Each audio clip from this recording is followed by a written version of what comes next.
মাশাআল্লাহ 32 দিন বয়স, হেলথ খুবই সুন্দর, হেলথ সাইজ, গাট, হেপাটোপ্যানক্রিয়াস, এন্টিনা, সুইমার। চলে আসলাম বেতাগা তুইন ভাইয়ের প্রজেক্টে। 32 দিন আগে সিপিএসপিএফ গলদা স্টকিং করছিলেন, আজকে মূলত আসছি হেলথ চেকিং করার জন্য। প্রজেক্টের বায়োসিকিউরিটি দেখছি প্রপার মেনটেন করে রাখছেন, চারিদিকে ব্লু নেট ফেন্সিং করছেন। পানির উচ্চতা ঠিক রাখার জন্য ওয়াটার ম্যানেজমেন্টও রেডি করা, ওয়াটার প্যারামিটার ঠিক রাখার জন্য যা যা কর্মসূচি সব কিছুই করছেন এবং উনি প্রপার গাইডলাইন ফলো করছেন। সিপি টেকনোলজি এখানে ফুলফিলভাবে ইউজ হচ্ছে। উনি সিপির ফুল প্রোটোকল মেনটেন করছেন। সিপি ফিড, সিপিপিএল, মিনারেলস, প্রোবায়োটিক, বিশেষ করে super PS, soil probiotic, mineral সবই উনি ইউজ করছেন। সামনে উইন্টার সিজন, এজন্য উনি পানির হাইটটা ঠিক রাখার জন্য সেভাবেই ম্যানেজমেন্ট রেডি করছেন। Water quality detection, water quality parameter নিয়ন্ত্রণ করার জন্য যা যা কর্মসূচি সবই বাস্তবায়ন করছেন। প্রত্যেকটা কিন্তু মাছের ফুল ফিগার, ফুল শেপ। আমরাও সেভাবে গাইডলাইন দেওয়ার জন্যই আসছি। 32 দিনে সিপিএসপিএফ গলদা হেলথ কোয়ালিটি খুবই চমৎকার। কালো ডাকটা হচ্ছে গাট, আচ্ছা ফিডিং গাট, আর পাকস্থলী হচ্ছে ওই যে হেডের নিচেই, নিচে একটা আছে ওই সাইডে। এই জায়গায় মস্তিষ্ক, পাকস্থলী, হার্ট তিনটাই এক জায়গা পাশাপাশি। মাছের বয়স 32 দিনে মাছের যে হেলথ কোয়ালিটি, ফিজিক্যাল ফিটনেস, গাট, হেপাটোপ্যানক্রিয়াস, সিপিএসপিএফ গলদা, আমরা যে এক্সপেকটেশন করতেছি আশা করা যায় আমরা এটা একটা কাঙ্ক্ষিত রেজাল্টে পৌঁছাইতে পারবো। বিশেষ করে 32 দিনে এখন যে চমৎকার সাইজ এবং শেপ দেখতেছি, আমরা এটা 130 দিনেই ইনশাল্লাহ হারভেস্ট করে ফেলতে পারবো। আমাদের যেই কাঙ্ক্ষিত সাইজ, এক্সপেকটেশন সাইজ, সেটা নির্ধারণ করতে পারবো। আগামী 10-15 দিন পরে উনি এখান থেকে মাছ শিফট করবেন। 60 শতক জলাকার এরিয়ায় উনি 45,000 মাছ স্টকিং করছেন। এটা নার্সারি কাম কালচার পন্ড, এখান থেকে মাছ কিন্তু শিফট করা হবে। সেই ক্ষেত্রে এখানে দেখেন সাইজ ভেরিয়েশন নেই বললেই চলে। এটা কিন্তু নার্সারি কাম কালচার পন্ড, এইখান থেকে কিছু শিফট করা হবে।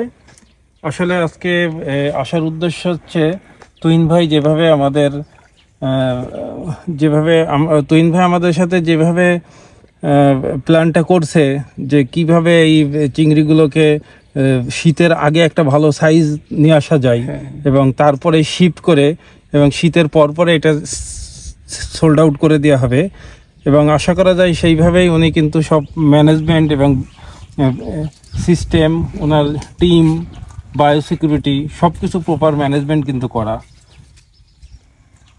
আপনার খুব ভালো লাগলো মাছের আপনার যে মনিটরিং, আপনার ম্যানেজমেন্ট, পুকুরের বায়োসিকিউরিটি, তারপরে এই যে পন্ড ওয়াটার প্যারামিটারের যেই মনিটরিং, বিশেষ করে যে ব্লুম হয়ে যাওয়া সেটাও নাই।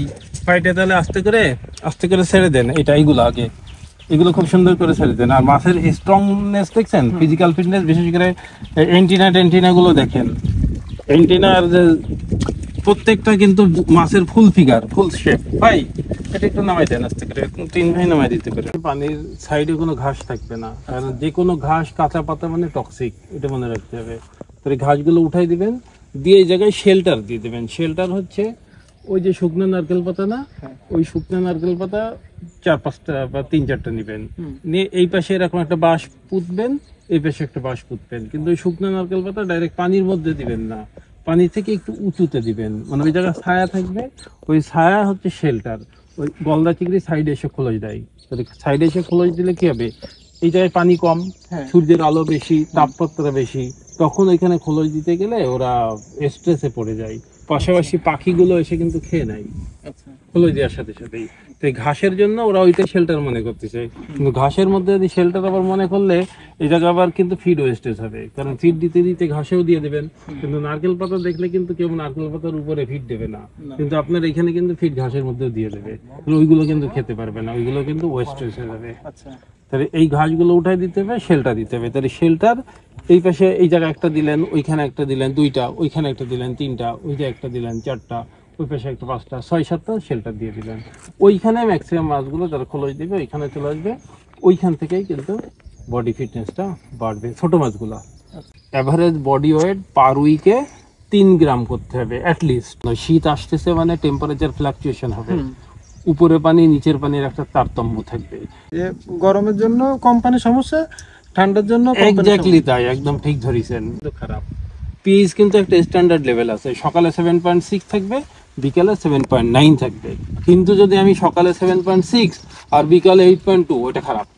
তার মানে কি হবে জানেন, এটা কি বোঝা যাবে? এটা বোঝা যাবে যে প্লাঙ্কটন ক্রাশ করতেছে, ব্লুম হয়ে যাচ্ছে, এই কারণে পিএইচ ওঠানামা করতেছে। কিন্তু যদি সব ম্যাচিং থাকে তাহলে ঠিক সকালে 7.6, বিকালে 7.9। এই কারণে পিএইচটা অবশ্যই আপনাকে সকাল 6টায় মাপলে বিকাল 3টায়ও কিন্তু মাপতে হবে, তাহলে অ্যাকুরেট বুঝবেন না যে ফ্লাকচুয়েশনটা কত হচ্ছে। এটা আপনি যদি নাও জানেন, অনেকে দুপুরে পিএইচ মাপে, ফোন করে বলবে যে পিএইচ 8.2, কিন্তু এটা তো আমি মেজারমেন্ট করতে পারবো না। ওই সকাল 6টায় দুইটা টাইম ইয়ে করা লাগে, সকাল কাউন্ট করা লাগবে, বিকাল কাউন্ট করে দেন আপনি একটা মানে এক্স্যাক্টলি এটা বোঝা যাবে যে ফ্লাকচুয়েশনটা হচ্ছে। পানি ধারণ ক্ষমতা ভালো থাকবে এই পুকুরে, তাই না? চেষ্টা করছি একটু ভালো করে করা। আসলে ওনার যে মাছের যে হেলথ কোয়ালিটি, এর উপরে কিন্তু ওনার যে মনিটরিং যেটা বলছিলাম, উনি কিন্তু টাইমলি মিনারেলস ইউজ করে, যেখানে মাইক্রো মিনারেলস ইউজ করে, ম্যাক্রো মিনারেলস ইউজ করে। যখন অক্সিজেন ডেফিসিয়েন্সি মনে হয় তখন উনি কিন্তু অক্সিজেন ট্যাবলেটও রেডি করে রাখছে। জিওলাইট ইউজ করছে, উনি ভালো ফিড প্রয়োগ করে, সিটি ফিড। এবং পাশাপাশি সব থেকে যেটা বড় চমকপ্রদ, উনি কিন্তু রেগুলার নিয়মিত সয়েল প্রোবায়োটিক ইউজ করে, যেটা আমাদের কাছে সবসময় প্রিফারেবল।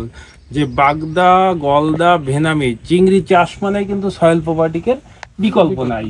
এই কারণে আপনাদের মাছের আজকে যে চমৎকার সাইজ এবং হেলথ কোয়ালিটি যে সুন্দর, কোনো কালার সুন্দর, কোনো গাছ মাছের গায়ে ময়লা নেই, বুকের তলা লাল নেই, একদম অ্যাকুরেট সাইজ অ্যান্ড শেপ, এটা কিন্তু অ্যাকচুয়ালি আপনাদেরকে এই জন্যই সাধুবাদ জানাচ্ছি যে আপনারা কিন্তু সবকিছু রেডি রাখা এবং সবকিছু প্রিভেন্টিভ মেথডে কিন্তু ইউজ করেন। বিশেষ করে এই যে জিওলাইট, সুপার পিএস, মিনারেলস, ভালো ফিড, সিপি ফিড, সব কিছু আপনারা কিন্তু একটা প্যাকেজ। আসলে এইটাই কিন্তু আমরা অ্যাকচুয়ালি চাচ্ছি যে চাষি যারা ওনাদেরকে ওনারা এমনভাবেই প্রজেক্টটা ডেভেলপমেন্ট গড়ে তুলবে যাতে ওইখানে একদম কমপ্লিট প্যাকেজ এবং মনিটরিং থাকবে এমনভাবে যে মাটি, পানি, মাছের বডি সব কিছুই কিন্তু সমানভাবে নিয়ন্ত্রণ থাকবে এবং সমানভাবে প্রিভেন্টিভ থাকবে, যাতে কোনো রোগ বালাই কোনো কিছু যাতে না আসতে পারে। থ্যাংক ইউ ভাই, থ্যাংক ইউ ভেরি মাচ।